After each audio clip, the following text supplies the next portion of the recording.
But you know, if you practice safe sets. What'd you say? Practice safe sets. Sets. Oh.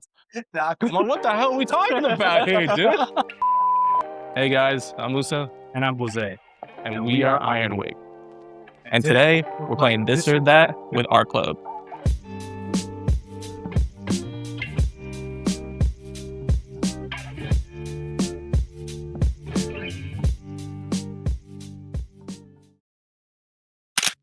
Keep one. Movies, video games, music. Keep one? Oh my god, dude. I'm gonna have to say video games. I think just it's a really good release. You know, it's a way for you to spend time with friends when you can't be in person. And I guess in a sense, video games can be movies, and they also include music. You know, like I think it's a culmination of everything. And I think it's just I think it has a lot more to offer. It's more interactive. You know, when you're watching a movie, you're just kind of sitting there with, you know, with a video game. I think, you know, you have to be paying attention and, you know, be aware of your surroundings and something like that. I definitely would keep music. In terms of music, it definitely not only just, you know, for everyday activities. I love dancing too. So salsa, merengue, bachata, that's my top three.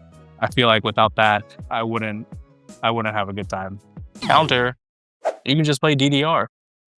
What the hell is DDR? Dance Revolution, dude. That's No. You get a workout, you get music, you get a video. No, because like the same thing, the same concept. Without music, there's no Dance Revolution. But it's in the game. But there's no music. There is music. No. Yes. Oh, no, I'm a huge movie person, man. Yeah, but like video games, like I think that's just near and dear to my heart. I grew up with that. I'm not a big video game person. I think the only video games that I play is the Pokemon game. And now, does that also mean like, you know, for video games, are we counting mobile apps? Yeah. You can't do your little trading cards. Oh, my Pokemon Pocket. No. Think about that. Yeah. Get rid of one, action or horror. This is easy. This is easy. Yeah. I'm getting rid of action. Okay. I'm a big horror movie guy. Have y'all seen Obsession? I've seen Obsession. Dude, do yourself a favor. If you haven't watched it, go watch Obsession. For me, horror definitely has a special place. I'm big on like Halloween. I also think it's part of the brand. We tend to push more of like a more horror grunge aesthetic with like positive messaging. Like, I mean, if you see the back of his shirt, it's like this really vintage, aggressive looking bear. I'm really comfortable. I'm not getting up. And, you know, the messaging is don't accept the bare minimum, right? Emphasis on bare, you know, play on words. But for me, it's a thrill. I mean, anytime we hang out, it's like, okay, which horror movie are we putting on in the bag, you know? But that's just me. I love action. One of my favorite movies is Pacific Rim. I love kaiju mecha movies, but horror definitely plays to that, you know, that ancient feeling that all of us have. That, you know, it's a common feeling that, you know, is shared with almost everyone. You know, almost everyone in the world and different cultures have these folklore that, you know, it's supposed to instill terror, it's supposed to instill fears. It's always going to be playing on the screens, and it's definitely one of those things that can really get my blood going and my heart just like pounding. It's like, what's going to happen next? It's the fear of the unknown. Who you got in a fight, Superman or Goku? That's an easy dub, and that's going to Goku. No question, dude. I don't know, man. I mean, brother, you throw a green rock at Superman, and he is done.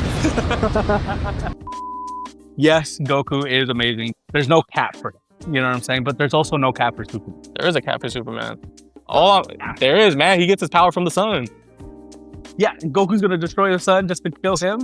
There's no way. There's no way. I mean, it has to. You know how many times his man's come back?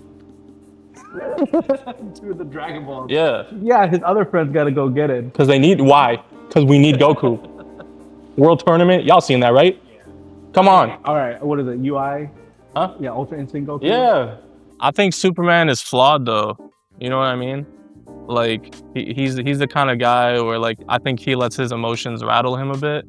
Like, when it comes down to the nitty-gritty, Goku does what needs to be done. You know what I mean? Like his ultimate goal is to protect, like, his own.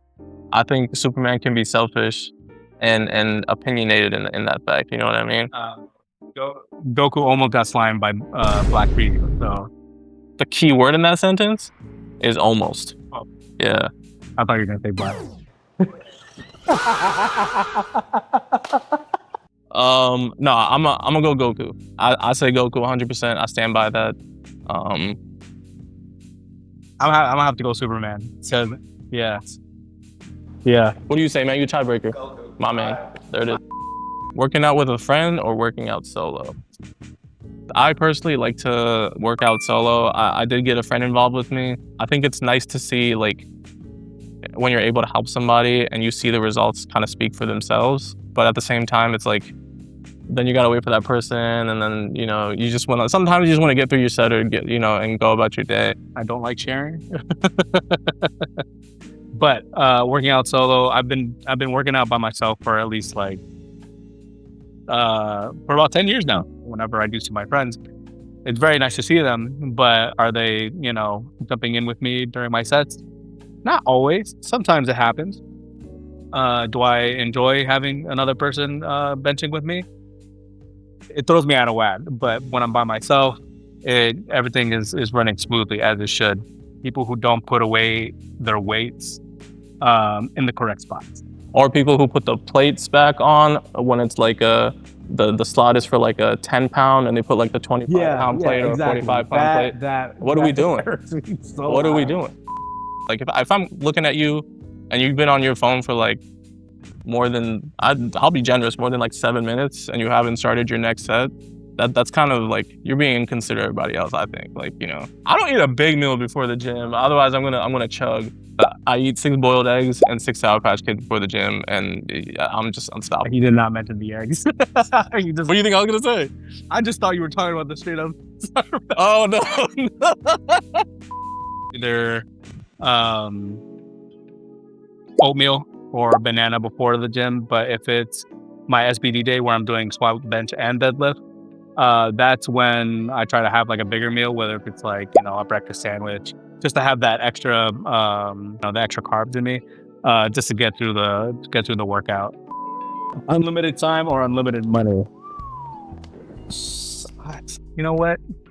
I would say if I had unlimited money, I don't think the amount of time that I have matters. If I had unlimited money, there's the amount of things that we could do. Pokemon cards. All right, that's great. But in terms of like production and things like that, we would just expand like crazy. I'd say unlimited money as well. I think when people think about like, oh, I'm gonna live forever, and it's like, when you think about that, like you're gonna outlive everybody in your life, and then you have to kind of restart that cycle over and over again. That's never gonna break. I'd say unlimited money for sure. Like you said, to grow the brand and again create more of a communal aspect to it. I think that's the approach we're trying to push more towards. And obviously, like you said, the money would be a huge part of that. We're really trying to not limit ourselves just to like clothing. Obviously, clothing is a form of expression, but we really want to showcase and highlight the people that are in this area, the DMV. I feel like, man, you got AI and all this stuff that's really cutting corners, and people are just like abusing it, right? And it's really just casting a shadow over people who are trying to remain authentic and true to their kind of art form.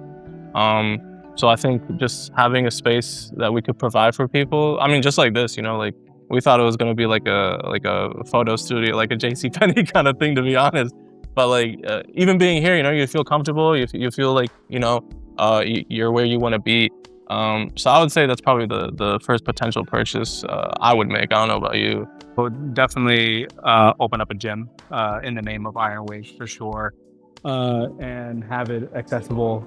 Yeah, I would definitely open up a gym. Maybe the gym. It would be. Did we say Iron Wave or Iron Dome? Iron Dome. Yeah, Iron Dome. Because it'd be in the shape of a dome. You know what I mean? Massive dome, dude. Yeah. So obviously I go to a private gym and they have very specialized equipment. Having that kind of equipment in a more affordable space gives that exposure to other people. They don't have to pay, however much a month, $100, $200 just to experience that. And so I think that would be definitely one of the first things I'd buy. Honestly, I'd just probably try and like help pay off stuff for my family, like houses and stuff. Gold Star Metagross PSA 10. Put it right here. Let's have it spin around. There you go. We just finished a meeting. He's like, I want to show you something. I was like, what's up? Oh, yeah. Yeah, and then I was like, how much you spend on these? He's like, I don't want to talk about it. I was like, brother, this is crazy. Only like 4 cards. I was like, dude, this is a crazy hobby, man. Pokemon's insane. Yeah, Cowboys. Dude, you got people waiting by the vending machines, man. You a grown person, and like little kids are trying to get it. They're like, nah, little man, like, this is my time. Let's see. Maximalist or minimalist? We were talking about this before we started shooting. I think originally it started out minimalist, but I think the approach for us was like, when you're buying like clothing, let's just look at the gym, for example, like pump covers, and there's like a huge presence in the DMV alone for like anime and manga, but when you go to like, retail stores, Walmart, Target, whatever, you get like the manga panel or the character just slapped on the front, and then, they'll sell it for like a crazy profit, right? And it's just like, okay, this is cool, but, it doesn't really express what the show is or what the manga is. So I think when we initially started, I think we wanted to tackle more of like a minimalist. But once we started, hitting the drawing board, our first drop was Attack on Titan. I mean, if you haven't seen it, like, this show has layers, it's very, very far from being a minimalist show. It's if anything, it really hits the envelope. It pushes the envelope. So, I don't think we would have done it justice if we did like a minimalist approach. It was our first design. It was like our first baby. I think it was met with a very positive reception. And from there, I think our approach really changed from like, okay, is this something we want to do like on a smaller scale or more grand scale? So I think that's the approach we take now. It's just to, how do we make it bigger? Awesome. Yeah, I have to agree with you. I mean, it's when I think about the brand, I definitely want to make sure that it's hitting a lot of different areas, a lot of different art styles, a lot of different media escapes, just so that, no one feels left out. We want to also create a community where people feel that they can come and talk and, express themselves, express their differences, and their differences be celebrated. Drake or Kendrick Lamar? This is messed up. I think in terms of popularity, Drake is definitely up there for me. I still listen to Hotline Bling sometimes. In terms of lyricism and just basic raw talent, Kendrick Lamar. That's fair. I'd agree with that. But Drake's last album is not that great. Which one? Iceman? I think for all like the shit that he gets, I think he understands his audience. They're gonna be playing that at clubs. He's getting his bag. Like, you cannot deny that. I'd agree with you. Like lyricism and ability to execute, I give it Kendrick Lamar. But like replay value, I think Drake has more. In terms of the beef, what do you think? Oh, Kendrick smacked Drake in the face, bro. He ended up on the Super Bowl. And like the dirt, I feel like the dirt Drake had on Kendrick was definitely valid. You know what I mean? But it wasn't like magnified the way Kendrick's was. He gets the van, or one of the vans, that looks like the Good Kid, Mad City van. Like, that's a good diss track. But yeah, no, I mean, ultimately, like, Kendrick won the beef. But in terms of like artists, yeah, I think I listen more to Drake than Kendrick. My name's Musa. And my name is Jose. And we are Iron Wake. And we just played This or That with Art Club.